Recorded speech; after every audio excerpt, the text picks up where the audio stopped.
Students at Utah Valley University gathered to pay tribute to Charlie Kirk, who was assassinated on their campus just 9 days ago. The vigil comes ahead of Sunday's funeral for Kirk. Tens of thousands are expected to attend, including President Trump. His murder and some unexpected outreach that Kirk made the day before his death had resonated with our CNN colleague Van Jones. The story begins when a Ukrainian woman was fatally stabbed last month in North Carolina. The suspect is a black man, and Charlie Kirk and Van got into a public sparring match online.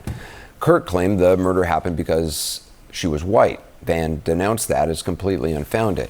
Kirk then sent out what Van calls a fire hose of tweets challenging his argument, which Van says sparked death threats against him. In the midst of all of this, Kirk reached out to Van in a direct message on X. "Hey Van, I mean it. I'd love to have you on my show to have a respectful conversation about crime and race. I would be a gentleman, as I know you would be as well. We can disagree about the issues agreeably." Now, that message was sent on September 9th. Van says he did not see it until the very next day after Kirk was murdered. Van Jones just wrote a piece about this for CNN.com and is here tonight. This is extraordinary. So this was received the day before he was killed. Yeah. Look, we were beefing. We were going at it online, on air. And then after he died, after he was murdered, my team called and said, "Van, he was trying to reach you, man." What? And what was he doing? Dialogue. Let's be gentlemen together. He says, let's disagree agreeably. So I'm sitting on this and I'm watching the whole country talk about civil war, censorship, justifying murder about this guy. This guy is reaching out to his mortal enemy saying we need to be gentlemen and sit down together and disagree agreeably. And the next day he's killed. And I've sat on it long enough and I just said, you know what? We're going to Memorial Weekend for this man. We disagree. Everybody knows we were not friends, okay? At all. But you praise the good when it's time to memorialize somebody. And what he did, and I didn't even know it, was good. He was not for censorship. He was not for civil war. He was not for violence. He was for dialogue, open debate and dialogue, even with me. Even with me.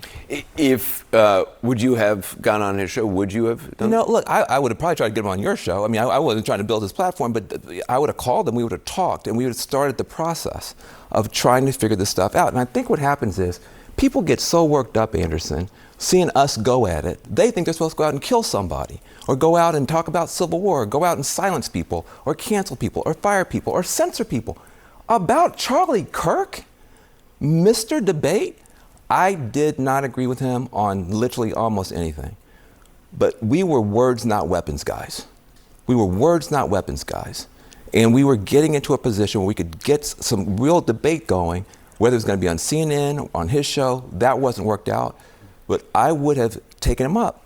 I wanted to beat Charlie Kirk in a debate. I didn't want somebody to shoot him. That's how we do it in America.